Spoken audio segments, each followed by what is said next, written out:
Hello,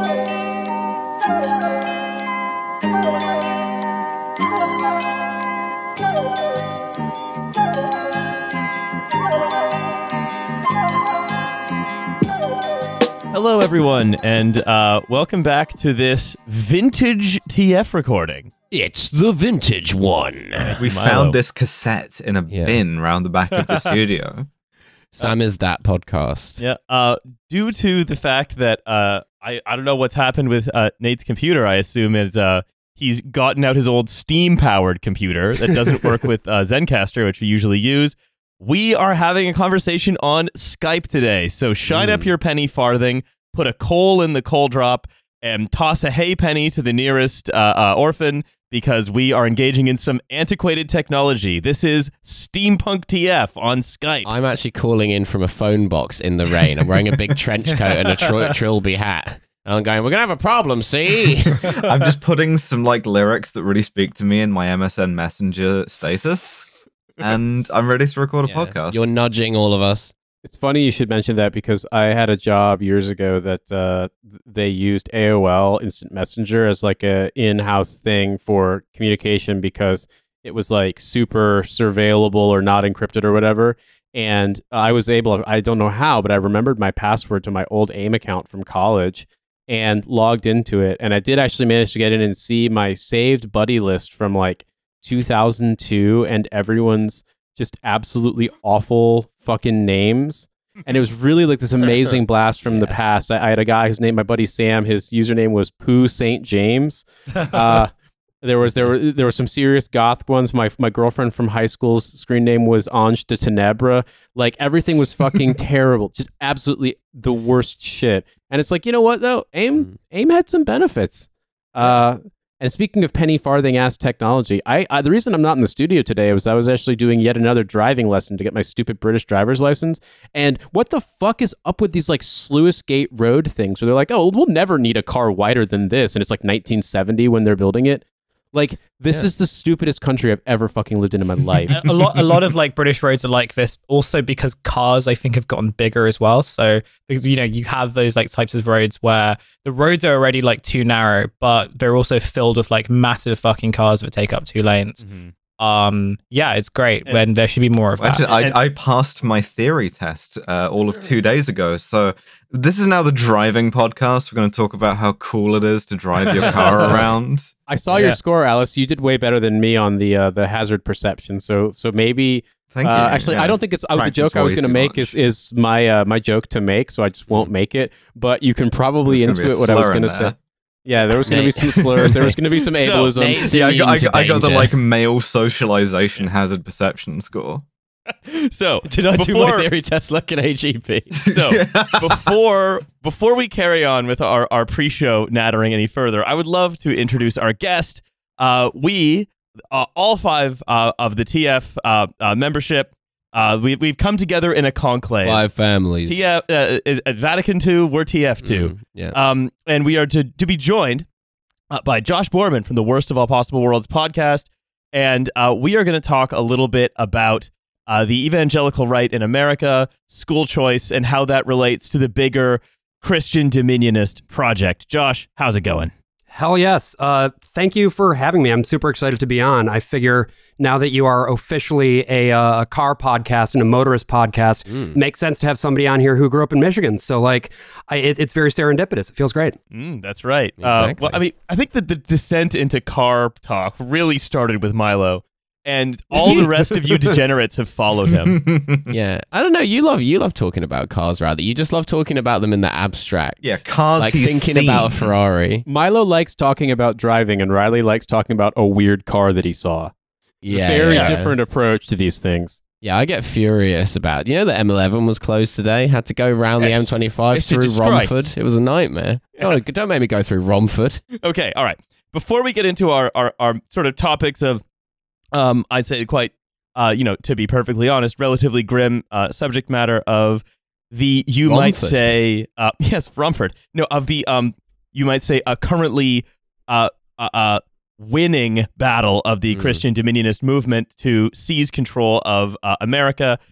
Its connections as well to like movements that, let's say, have a lot of things in common with it in the UK. I wanted to talk very quickly about some news. I've been passed a notice from the news desk. It's from our other news desk, the Vatican news desk. Oh, that's a pretty slow day there most days. Well, the Vatican is creating an NFT gallery to democratize art. Oh yeah, hell yeah, dude. Let's fucking go! The Vatican secret ape caves. Yeah, that's right. No, that's interestingly enough. Do the apes get baptized in the slurp juice, or? Well, no, actually, most of the apes, they don't get given a slurp juice so much as they get given a cache of weapons. Oh, okay. I was thinking it would be really amazing if they could transubstantiate the vape juice that's sold in Vatican City, so you actually vape the blood of Christ. That could be a mechanism by which Catholicism can attract more non-insane, well, a different kind of insane person to Catholicism as opposed to the people who are attracted to it now, aka like I want to live in a 1950s dishware advertisement trads. Blood of Christ recalled after 14 confirmed cases of popcorn lung. I just really want to see all of that Pope stuff get sort of collateralized so that I can put my entire 401k savings into fucking Pope coin. Well, you know what this is? All my popes gone. This is like, all we're doing is we're seeing the Pope transform back into like a secular prince who you can now, collateralize a bunch of shit that he does or whatever. But I'm interested in getting like a modern Pope to march at the head of a condottieri army, like, out from the Romagna or whatever, Pope. To like war against again a Florence that is perfecly modern, has a modern mayor, and then just has to deal with an armed Pope knocking at the door. That's the official position of Trad Future is bring back the papal states. Yeah, that's I also find it very funny that the Pope recently made comments in an interview where he basically said that, in his opinion, some of the cause for the war in Ukraine was NATO barking at Russia's door, which I imagine was taken out of context. But it's one of those things where it's just like, the Pope could become a streamer. He's going to get kicked out of the Labour Party. He's already got an NFT minted. Like, he's lined up to be a bread tuber like no one's fucking business. Well, he said all of that about NATO, but unfortunately he was being interviewed by Hadley Freeman, so she mostly just kept asking him about Woody Allen. I mean, I feel like there's a world in which you could basically see the Vatican become sort of like a Hong Kong like free market area, and they just go all in on cryptocurrency. Idea. Yeah. Oh God. Something that's also really funny is Vatican City doesn't have its own legal system. It just basically copied the Italian legal system from the 19th century and never changed it. So they'll all of their laws about let's say property and interpersonal relations have stayed the same to include an age of consent of 12. So needless to say, it could become a libertarian paradise for many other reasons besides the ones you just named. Yeah, well, like when the crypto experiment fails in the Bahamas, which is where I think that's where the latest version of the experiment is. They can just go Logan Paul and Mark Andreessen and all of the rest of them. They can just go to the Vatican. Logan Paul wearing a papal tiara. Fantastic. I want to read a little bit about this before we get into our main subject matter. The project is a collaboration between Sensorium, a VR company, and a Vatican-led nonprofit called Humanity 2.0. They call it Humanity. Yes! They call it Humanity 2. Some kind of propaganda duo there. Sounds like an organization from the Deus Ex games. Yeah. Because it basically is by this point. I just feel like Humanity 2.0 sounds like the direct-to-video Evangelion ripoff. Humanity 2.0 actually includes some bug fixes from Humanity 1.0. It's Humanity 2.0, you will not slap. Yeah, you can't bite the inside of your mouth anymore. We look forward to working with Sensorium to explore ways to democratize art. Sorry, just something that the Vatican has always been interested. That's the VR company that they're working with. Oh, okay, cool. That also sounds like some Deus Ex shit. Humanity 2 looks forward to working with Sensorium to explore ways to democratize art, making it more widely available to people around the world regardless of their socioeconomic and geographical limitations. Unless, of course, they're not really rich, in which case. I want to come back to, again, the thing where, of just imagining the Pope as a Renaissance prince, but, because we are now in a much stupider era, instead of commissioning to have his greatness remembered by, you know, commissioning like the Sistine Chapel ceiling or whatever, he's like, what if we took this ape and put the papal tiara? What if we had an Annunciation, an NFT of the Annunciation, but it's all apes? How about this? Every saint becomes an NFT, and then you can take these NFTs and you can place them into a gaming environment online.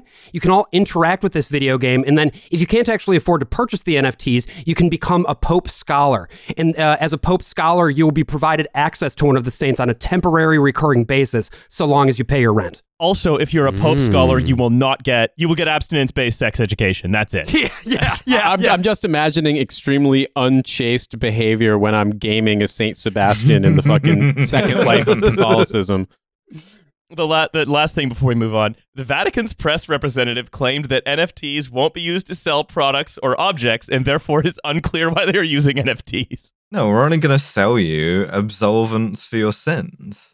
Yeah. I've uploaded a number of theses to the Solana blockchain. Yeah. I will just say this one last thing before you move on, Riley, is that I remember years ago, I can't remember what game it was, where there were like in-game podcasts playing on the radio if you drove a car, and someone pointed out that Legion. Yeah, that they sounded a lot like us. And this previous discussion we have just had has been the most of that sort of thing I think we have ever done, but we are actually reporting on the news. Yes, absolutely. So I'd like to move on. I wanted to talk a little bit about what has goings on in America over here, and sort of why we're talking to Josh. Why about this? That's because why of now? all of the fascism, isn't it?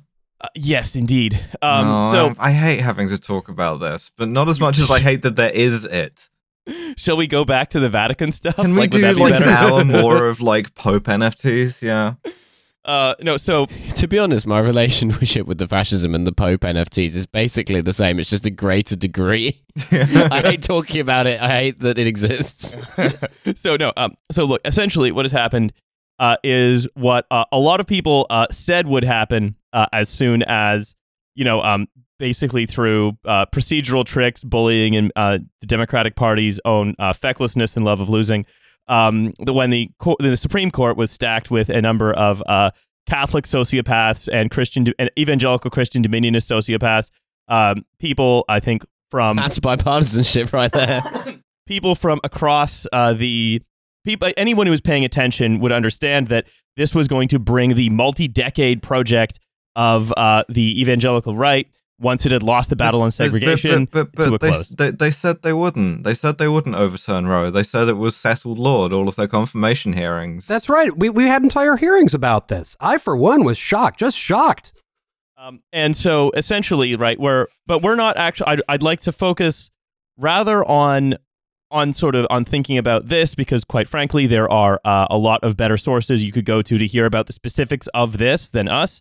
What I wanted to talk about was the larger Christian Dominionist movement through, Josh, your particular sort of point of knowledge of school choice, and to talk about specifically how these things are deeply related to one another and part of a large paranoiac, multi-decade conspiracist Christian fascist plot to essentially sweep all of the people friendly to them into the institutions of the U.S. while maintaining essentially a cuddly liberal veneer through use of terms like school choice, which sounds, hey, you should be more free, but it's actually something quite different. For that matter. Yeah. Or fairness in women's sports, you name it. Yeah. No, I'm anti-life. Ethics in gaming journalism.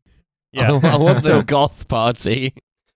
So, like, you know, and also just before we go into that, you know, I want to say this is not limited to the U.S. As in the UK already, the Times has come out basically in support of this ruling. Hadley Freeman has already written an article in Unheard suggesting that it was that dang gender ideology that got everyone distracted. Sorry, guys. Listen. I'm the reason you can't get an abortion now. I'm sorry. I thought I was doing it as a joke. Yeah. But, you know, I guess I took it slightly too far and I accidentally overturned Roe v. Wade.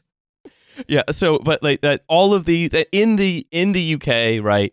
This is you can see this kind of being whether a lot of it is being filtered through the prism of transphobia, whether it is someone saying this is because feminism got distracted since 2015 and they haven't been making huge strides in this movement since before 2015, like they weren't going to win, et cetera, moronic.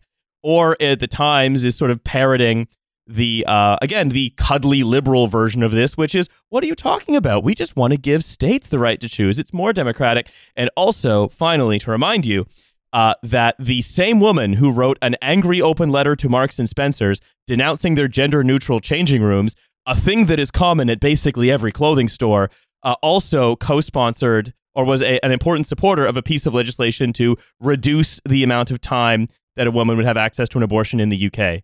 So these are not purely American trends. They have a different shape over here. They're associated with different allies. The Anglo brain covers lots of areas.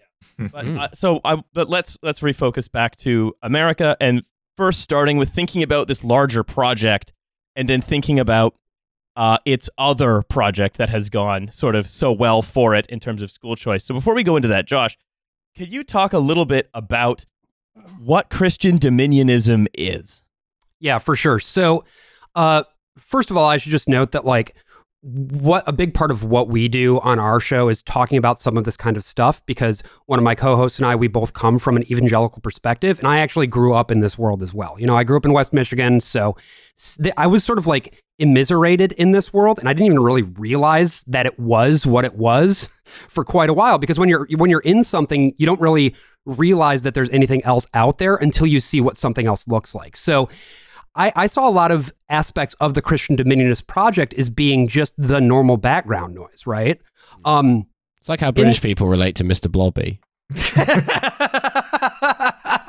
Yeah, it seems it's so normal. Not like that. Yeah. I mean, having myself seen the fucking Mr. Blobby video for the first time, the original one where they were singing and dancing around him, the amount of sheer horror and revulsion I experienced is probably not dissimilar from the reaction you had to reading about Christian Dominionism. But the thing about Christian Dominionism and the whole reason for the project comes back to a Protestant sense of what is essentially the need to redeem the world on behalf of God. And there's a few different forms that this takes, and it comes down to like denominationally where you land. But the world that I grew up in is the world of so-called Reformed Christianity, falling down from like John Calvin, and in that tradition, the guy who, of course, famously took over Geneva and burned guys at the stake who disagreed with him. Really cool, casual guy. And that the actual story of John Calvin in the way that he operated sees a lot of parallels in the way that things work in America under Christian Dominionism as well. The idea is that God is in command of the world, but that ultimately the world is a fallen place. We are all fallen people, fallen by our original sinful nature or whatever. And so it is our role then in the world to redeem it on his behalf. So it's tied up in the American settler colonialist project. It's tied up in global evangelism. All of these things come together in this place because, again, the Christian Dominionist believes that until he or she or they have, gone forward and I want to made meet these changes. They, them Christian Dominionist. Yeah, oh yeah. I identify as a they, them Christian Dominionist. It's like you can't take the world just for what it is. You have to take the world and you have to be constantly reshaping it and redeeming it for God. And of course, the God that you believe in is invariably the God that solidifies the prior beliefs that you came to everything with. And because a lot of these people came over from the United Kingdom, mostly, and from the Netherlands. In the case of, that's a cursed combination right there. Yeah, I know. You're telling me, dude. Stand on the fallen honk. All the fundamental project is to subvert any and all political governance and really the entire liberal project to the whims of theocrats. That's what Christian Dominionism is. And as I understand it as well, right? Like, I think this is worth mentioning, right? I've seen sort of and I don't want to devote too much time to this because I don't think this is an opinion with much sort of truck in most places, but sort of trying to relate this back to a materialist perspective, it's that the function of this is not to distract people from the real issues. The function of this is to provide a hierarchized social order where the hierarchies themselves are sort of sacred and enshrined against a belief in sort of general godliness, where God is kind of whatever America was like back when we imagined it was good.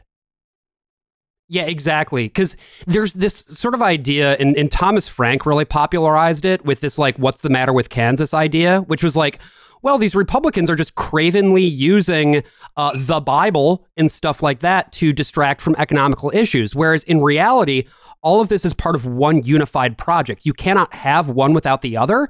And the objective here is to redefine what society ought to be under an order that is, again, out of religious priors, basically, where things are a matter of private personal choice rather than any sort of collective good. And the private personal choice then is what we're trying to do by doing things like school choice. This is sort of how we get into this from a theoretical perspective, is we're trying to create the environment where those private personal choices get sort of made in a sort of loose sense, but in fact are guided towards as you might say, godly end.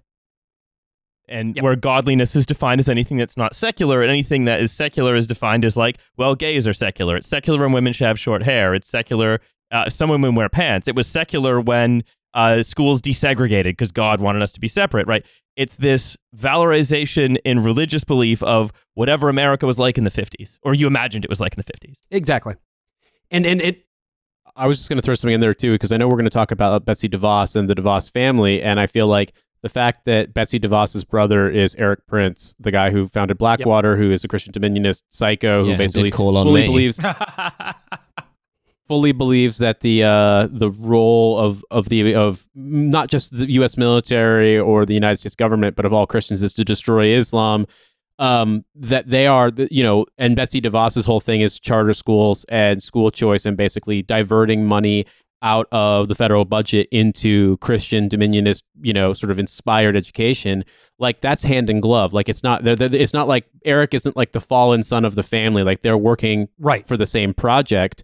And I've told this story on your show, Josh, but to give an example of this mentality, you'd think that when it confronts a logical contradiction, that it would have an aha moment, and it never does. And the example that I gave you guys on your show was meeting a woman that I was friends with when I was doing this training exercise in the Army, who was a second lieutenant, who was Christian Dominionist, who very, very adamantly told me that the reason America's economy was bad was because of feminism and women not staying at home and women having jobs and taking jobs that men could have. And I'm like, the thought crossed my mind, like, you're a woman Army officer in a role that it wasn't until the 70s was even allowed to exist. Like, do you not realize the insane shit you're saying? But that doesn't matter. Yeah, well, and that's the other thing that's kind of interesting about the way that this project has permutated over the decades, right? Is that it's not as if the logic of, let's say, what is sacred versus what is secular, what is good versus what is bad, it's not as if those things remain constant, right? It a lot of it adapts based on, what some people consider to be socially acceptable. And additionally, a lot of it comes down to, well, it's okay for me to do because I am one of the good guys. I am one of God's elect. My enemies are ontologically evil, and therefore not only am I right in anything that I do, but anything that they do is wrong. It's like an extreme like main character syndrome?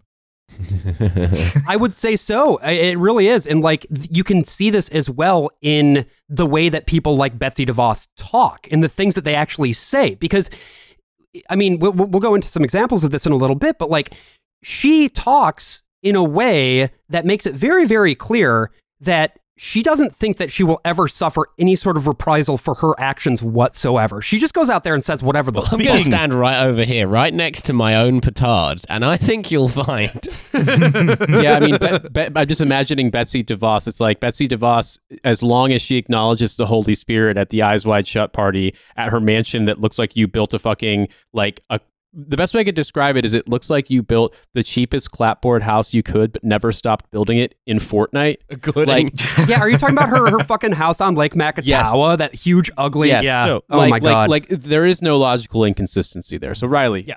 So I think let's get into this, right? Let's talk about Betsy DeVos, her family, and how they get from Amway and other businesses into this whole new model of education. And let's just throw this in really quickly, just so people, because American listeners will know this probably, but British listeners might not. Betsy DeVos, bear in mind this entire time when we talk about all this stuff as regards the American education system and her insane background, she was Trump's education secretary, and they absolutely rammed that through the Senate.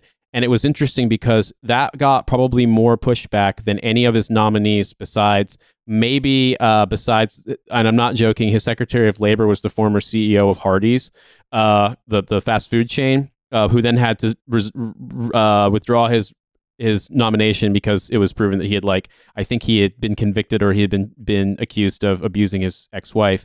But DeVos, that was massively controversial, and it was really amazing because it didn't matter how many people called, in Oklahoma called their insane Scoutmaster Senator Jim Lankford and was like, please don't do this. We care about our kids' education. He basically said, sorry, fuck you. And she basically was at the highest echelon of powers as regards education in America. Well, in her appointment got slammed through on a party line vote. In fact, Vice President Pence had to cast the breaking tide to confirm her. Part of the reason that her hearing and her appointment were so controversial, and I'm curious if you guys heard about this or not.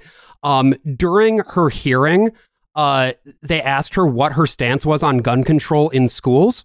And she said that she would not support gun control in schools because in states like Wyoming, you might need to keep a shotgun around to defend kids from bear attacks. And she's right. Yeah.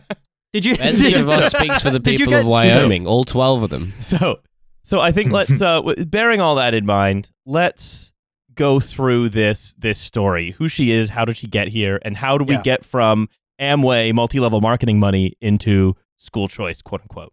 Wait, hang on. I've just realized that Betsy DeVos is literally, it's the bit from Mean Girls where it's like, on the seventh day, God invented the Remington bolt action rifle. Yeah. That's not an exaggeration. These people exist. Incredible, yeah. Brief Cliff's Notes background.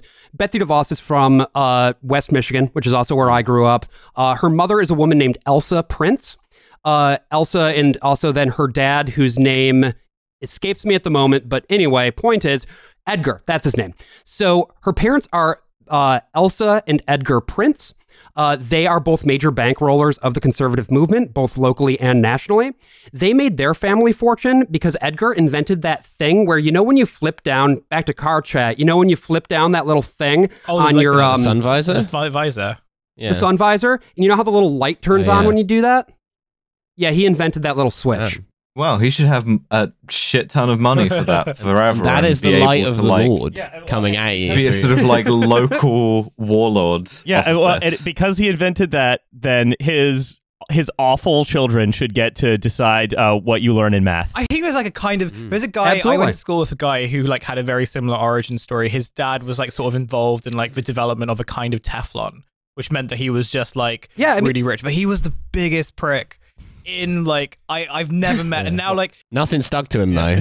Does he run an academy trust now? No, worse, he ran a nightclub in Maidstone, and I know Milo's the only type of guy discovered. And the club was so bad that it's sort of and it got a reputation for just being the place where all the local gangsters met up, and it got shut down because Feel Lounge. Oh, I can't remember what it's called, but it got shut down because some guys were trying to sell the sort of synthetic molly out of it. It was a very fun story, but yeah. I'm just laughing because I realize this would never enter into their minds, but there's a part of me that wonders if the DeVos family or the Prince family ever sweated deep down because they're if the true Calvinism came out, they're well, we gave people mirrors in their cars, and that means vanity. That means women be putting on makeup. So we've contributed to sin in our own right.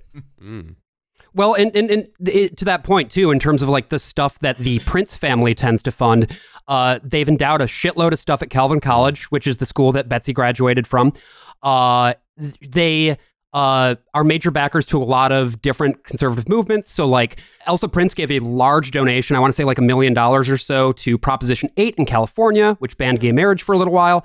You know, they're in it. And it really is like, back to the Mean Girls thing, this is Gretchen Wieners, right? This is like my dad invented toaster strudel, but instead he invented the little fucking mirror that flips down. So, you know, that's Betsy. She grew up sort of in that like first generation upper middle class, eventually above upper middle class kind of wealth. And she married into the DeVos family. Now, the DeVos family, that's Rich DeVos. He is one of the wealthiest people, or was one of the wealthiest people in the state of Michigan before he fucking died. And he is the co-founder of Amway. And how well known is Amway in the UK? Do they Not at have... all. No, we have okay. a lot of sort of like multi-level marketing scams, but not this one. All the ones that specifically. I've seen tend to be more like executive coaching, so they don't even have a product. Mm-hmm. Yeah, I grew up for a period of time in New Mexico before my family moved to Indiana, and all of my neighbors were Mormons, and they all bought Amway. And the best way I could describe Amway is it's Wish.com everything, but like 30 years before. Like imagine Wish.com breakfast cereals, like counterfeit Fruity Pebbles, counterfeit Honey Nut Cheerios, like that kind of a thing, but for everything. Being an Amway Mormon is so funny. You want to double down on your cults. I mean, there's a fuckload of Amway Mormons out there. And I think the one thing that like people really swear by in terms of their products is the soap, actually. Like their soap products are apparently pretty good. I don't Do you know. have a downline we can get into? No, but I'm sure I could find you a guy. So anyway, when Betsy DeVos married Dick DeVos, this was basically Dick like DeVos a can't fucking be a real guy. Yeah, this guy Dick DeVos. This was like an old school royal wedding, right? This is like a Habsburg fucking connecting to another royal family kind of deal. Head full of water, one black testicle. Let's go. Absolutely. And this then resulted in sort of a core family that largely runs conservative politics in West Michigan, with a family net worth somewhere north of $5 billion. We don't know how much money they actually have because Amway is a privately held company. So all you can really do is speculate, but they have a fuck ton of cash. Count that much money. I mean, it would take so much time. Exactly. If only it were invested in like Popecoin or something like that, we might be able to know, but it's not. It's not on the blockchain, so we have no idea. It's completely fungible. So, we have these rich West Michiganders, and where does their interest in education come from? Sure. So for Betsy DeVos specifically, and a lot of the people like her, a lot of it has to do with investments that they actually have in education. Now, part of this is an ideological project. So like they make a lot of contributions to Christian schools and things of that nature, right? Because they want everybody to grow up loving the Lord. And a big part of this Dominionist project is that, you know, the fucking public schools are indoctrinating kids in the ways of the world rather than the ways of the Lord, which, you know, we can't do. That's not allowed. And so they are doing what they can to shape the minds of this next generation through private education. And a good way to bolster private education is to get the government involved so that private schools and semi-private schools can be the beneficiaries of government.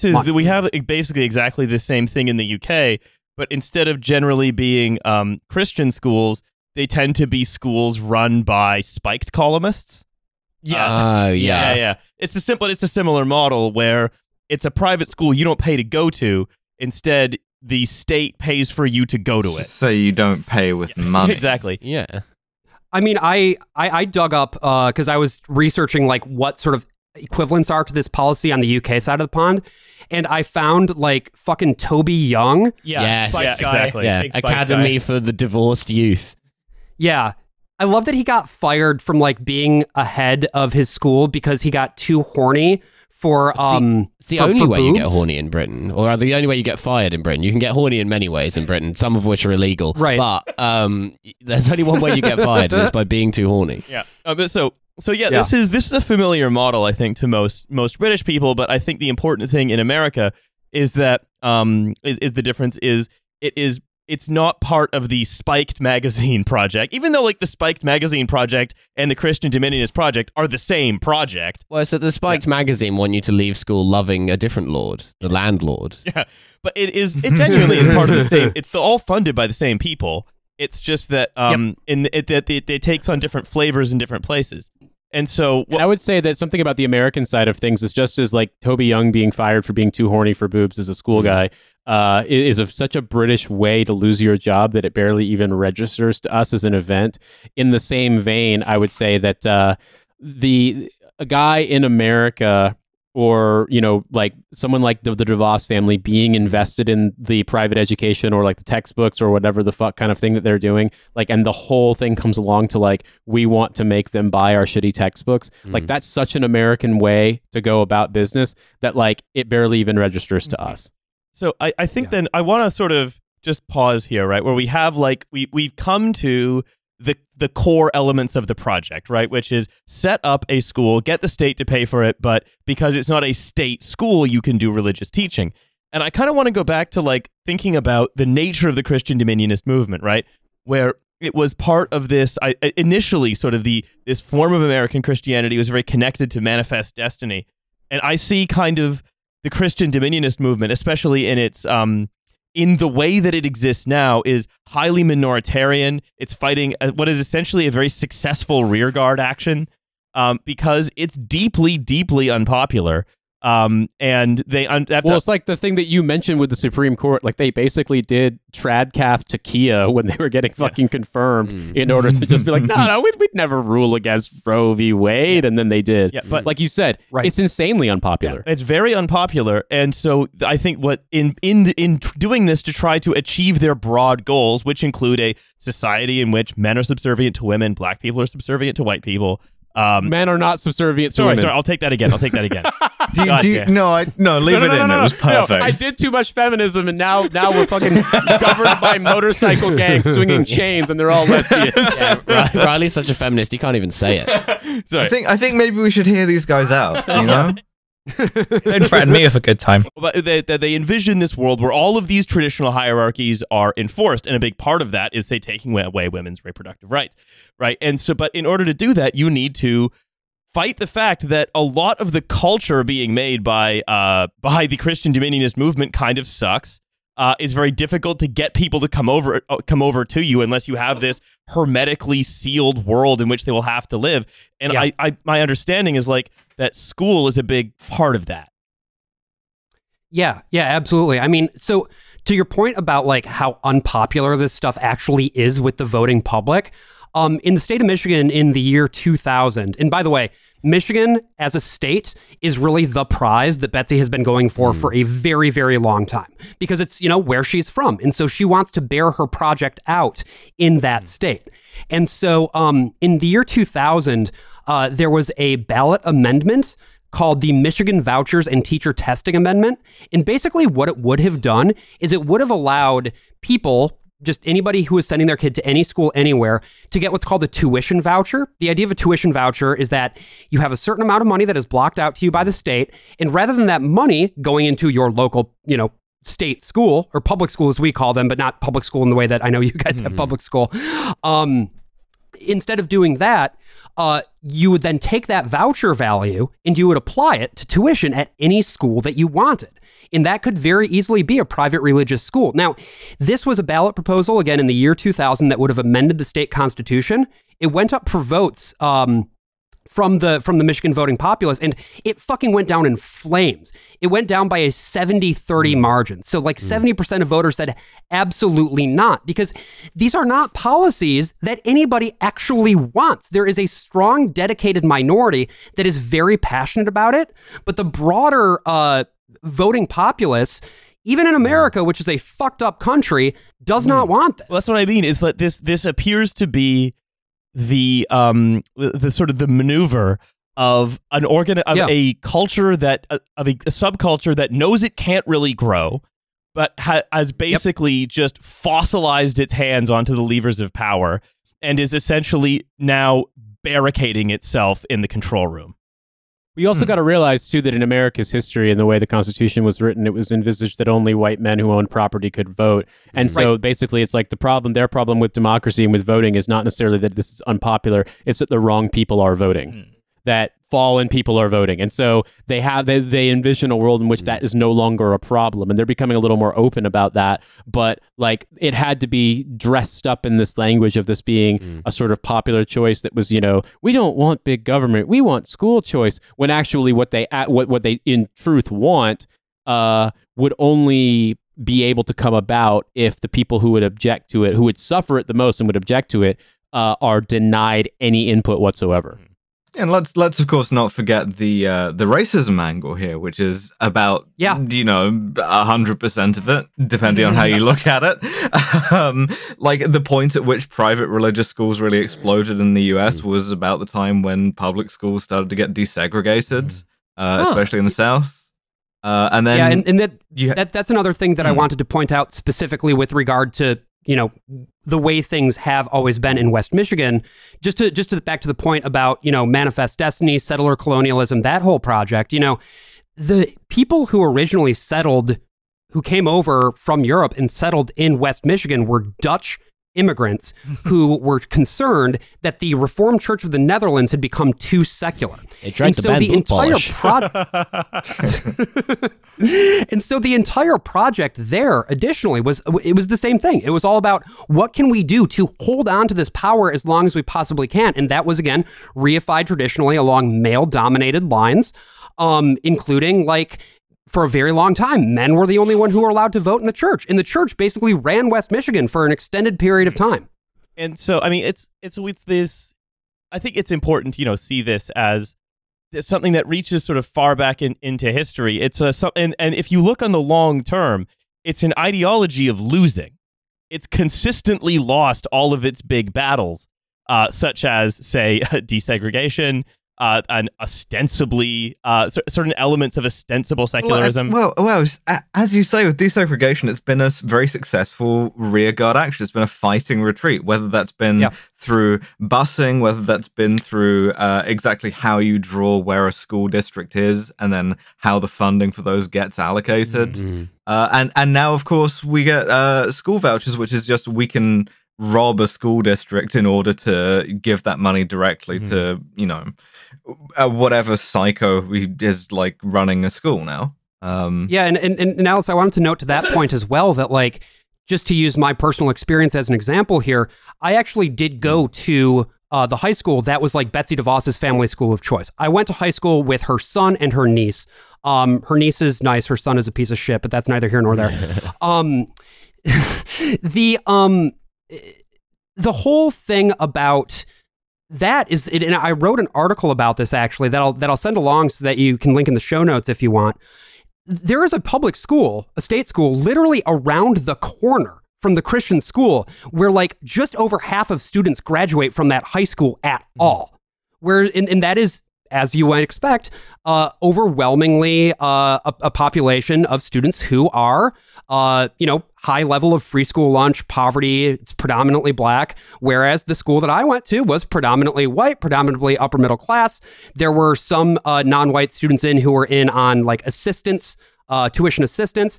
But the idea is, preferably, all of that would be done through school vouchers, and we'd be able to get rid of the public education system entirely. And something I'd point out, too, is that this is a thing that exists throughout the United States in different forms, but particularly in the South, it's primarily Baptist, evangelical, and it's very, very much a segregation thing. The segregation aspect is huge, obviously, in the Midwest as well. I think the Midwest is the most segregated in terms of housing and education in the United States. But even in places like New York City, for example, there's as kind of a sop to conservative Jewish voters, they passed a law that basically allows them to do school vouchers for yeshivas, and you have situations in which some of these yeshivas they don't meet any educational requirements for the United States for the state of New York. Kids don't even speak English. They don't learn English. There will be kids who are, their families have lived in the United States 8-10 generations, but they go to yeshivas where they only speak Yiddish and Hebrew, and they don't speak English at all. They don't get any testing and that kind of thing.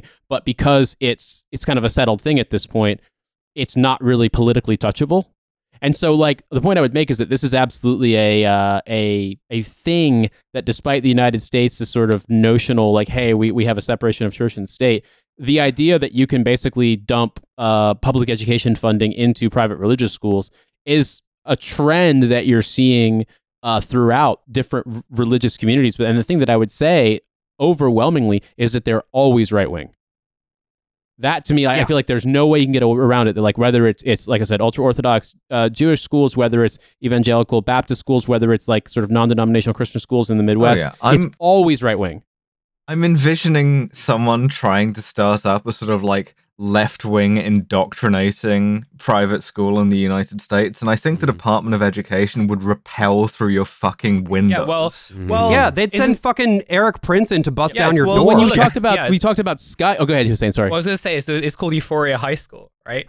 And it's like, what? Like, I know it's a joke, but like, it's one of the things that I've sort of seen in this space that like certain conservative commentators are like freaking out about. Like, for them, it's like, oh, the woke teachers and the woke, all that stuff. They want to create Euphoria High School where like, they have sex in the lunch hall. All the kids are in their 20s. That's right, and all the kids are in their 20s. That's too old to fuck. I want to fuck younger kids. I was just laughing. I was just laughing about the idea about Spiked because you were talking about Toby Young and Spiked and the fact that they're all offshoots of the Revolutionary Communist Party, and that's one thing where Britain and America is different is that like. Even if they were like, no, we were just doing right-wing takia, it doesn't matter. The fact that they were part of something called the Revolutionary Communist Party, they could never get into power in America. Like that would just mark them too much. Yeah. I think we talk about like how these various sort of very reactionary school. I mean, how this whole free school movement is sort of riven with reactionaries top to bottom, regardless of denomination.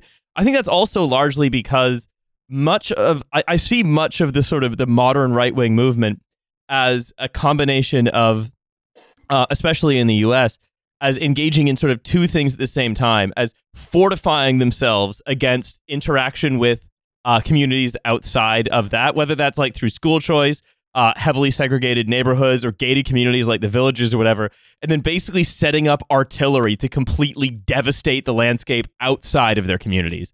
And I see sort of school choice as a perfect example of this because you're saying we are going to gather all of the saved. We're going to gather all the people that we think are worthwhile, who just so happen to be on top of these sort of godly hierarchies. We are going to insulate them from the state, and we're going to, do this by causing. I think that was a biblical metaphor for what you're describing here. So some kind of boat. Noah's boat. Noel's boat. Yeah. But then what they do, right, is in so doing, they at the same time completely devastate everything around them. Whether that is like the way, like the effect of these like big gated retirement communities on the areas around them in Florida, or how like doing school choice like this not only defunds public schools, but it also dramatically hurts. Take all this CRT panic when we had that like 2 months ago. I don't know, the groomer panic. Now, all of this is to the same end: is undermine public education, undermine teachers' unions, some of the most successful labor unions in America, the large scale unions in America. And then to create a world where where you can feel safe and then just fire round after round out of your walls. Yeah, and I think to that point as well, one thing that I wanted to talk about was this idea that is core to Reformed Christian theology, which is this idea of the elect. Again, this is something that is Calvinist in nature, comes straight down from John Calvin himself. The idea being that if you don't really have any say in whether or not you're going to be one of the guys who God chooses. It's all preordained ahead of time. And so if you are one of the elect, if you are one of the people who he has chosen or elected to be, his guys, congratulations. And if you're not, sorry, you're fucked. And so it creates this very binary way of seeing the world where you either are on, you said, like you said, on the inside, you are one of the ones who is protected by God. You are one of his chosen elect, or you can be one of the ones on the outside. And sorry, but you're a bit fucked. There's not a whole lot that can be done for you beyond maybe like throwing you some fucking like slop every once in a while because you are not one of the ones who God has chosen to have a good life. Sorry. And then you certainly aren't going to have a good afterlife. You're going to hell. And I would also throw this into, just for this context, is that the thing to understand is that there's a huge overlap, obviously because of charter schools and school choice and school vouchers, but charter schools are by and large a bipartisan bipartisan project to destroy teachers' unions and to shore up privatized education in places where teachers' unions and public sector unions are illegal, which is many states in the South. In Connecticut, not a red state, not a Republican state, probably the most segregated state in New England.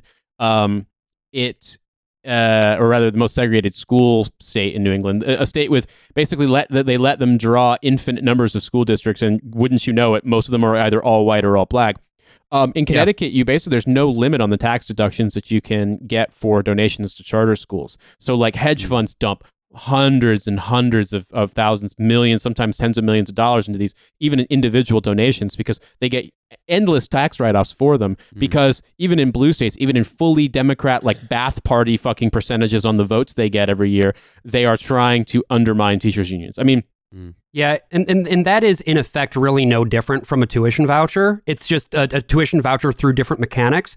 And just to clear like what the charter school idea is for people who might not be aware of it, the idea is that rather than your local education authority being the one that like establishes where schools are, draws borders, gets funding, etc.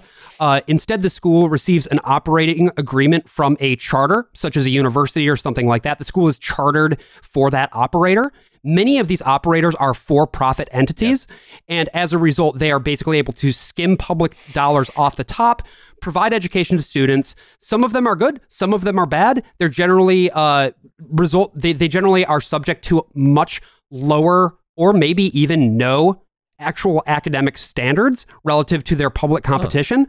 But again, the point here is not really to provide competition where the tide raises all boats. The point is to get rid of as many regulations as possible so that you have a completely unregulated school market. That's the project. That's the project, whether you're talking about education or something else. It's what reactionaries want most. So basically, charter schools are a tech startup. Yeah.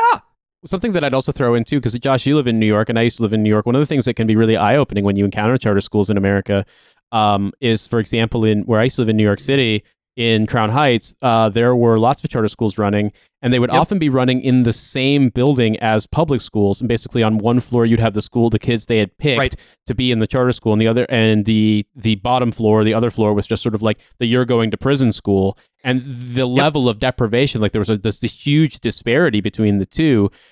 Most of the public schools in our neighborhood were massively under-enrolled because all of the kids had basically been funneled off into charter schools. And let me tell you this from a perspective, I mean, and this is once again totally bipartisan, Democratic fucking favorites, Teach for America is absolutely hand in glove with charter schools. They fucking love authoritarian discipline in these schools and just punishing the shit out of kids, especially if they're black and Hispanic, like first graders not being allowed to use the bathroom all day, like charter school fucking, the Omarashi charter school.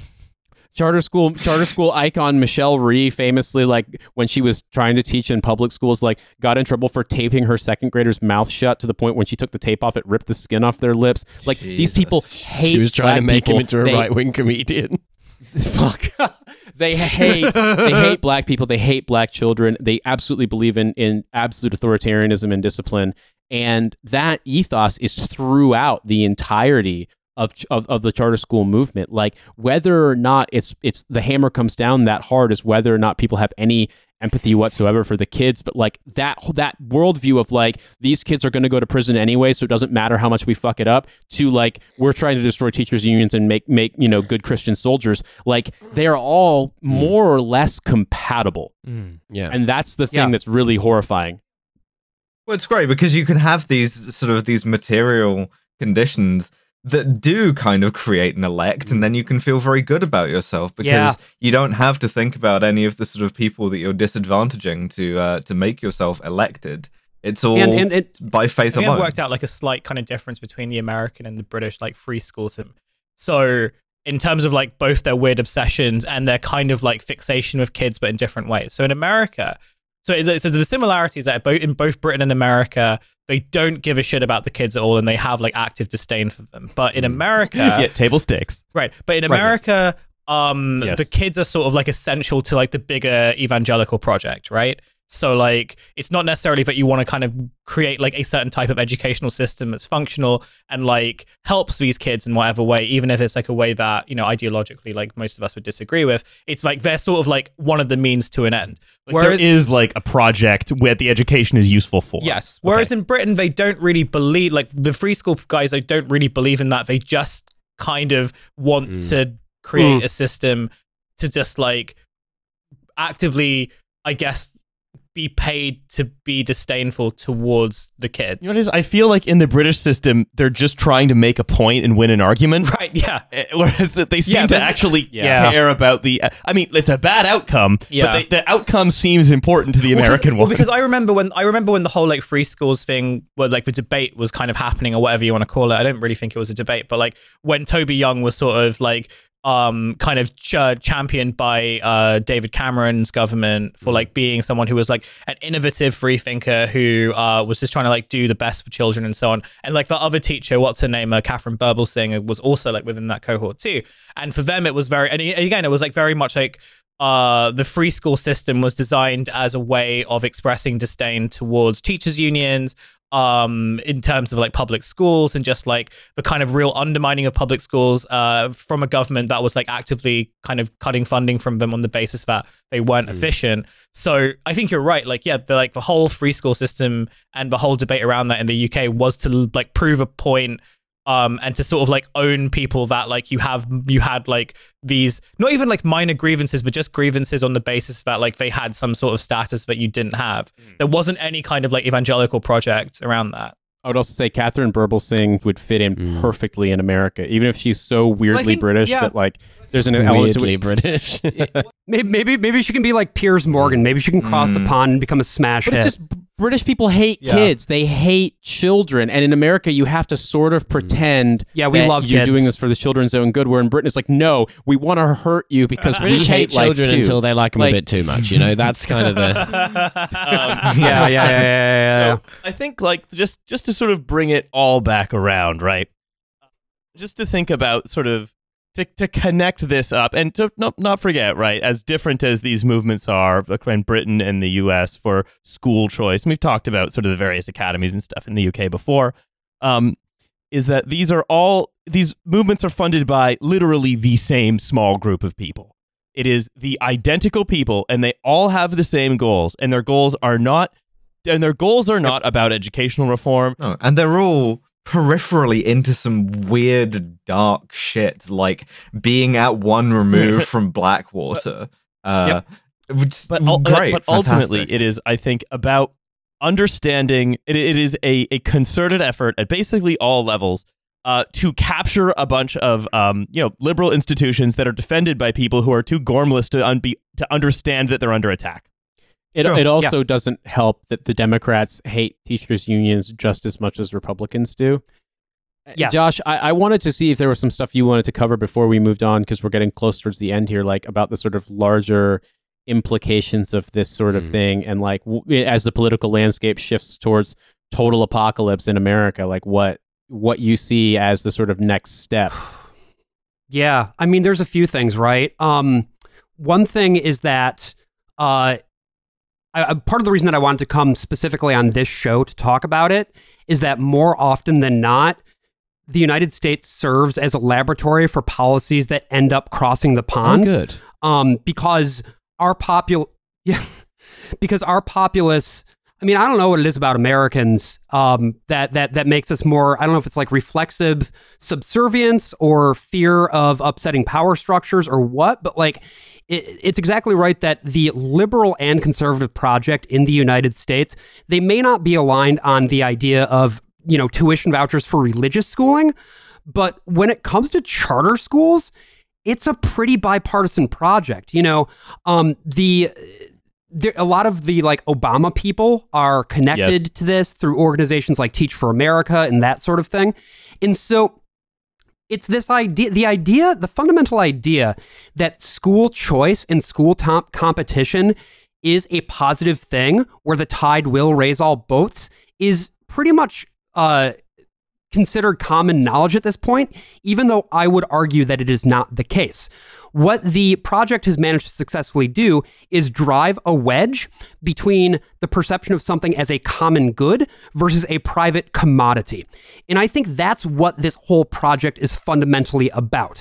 That you are treating something that ought to be considered by all of us to be something that we should have a stake in through our funds, through our efforts, through our time. Rather than it being that way, it is something where I can choose. I can consume as a consumer the product that I want.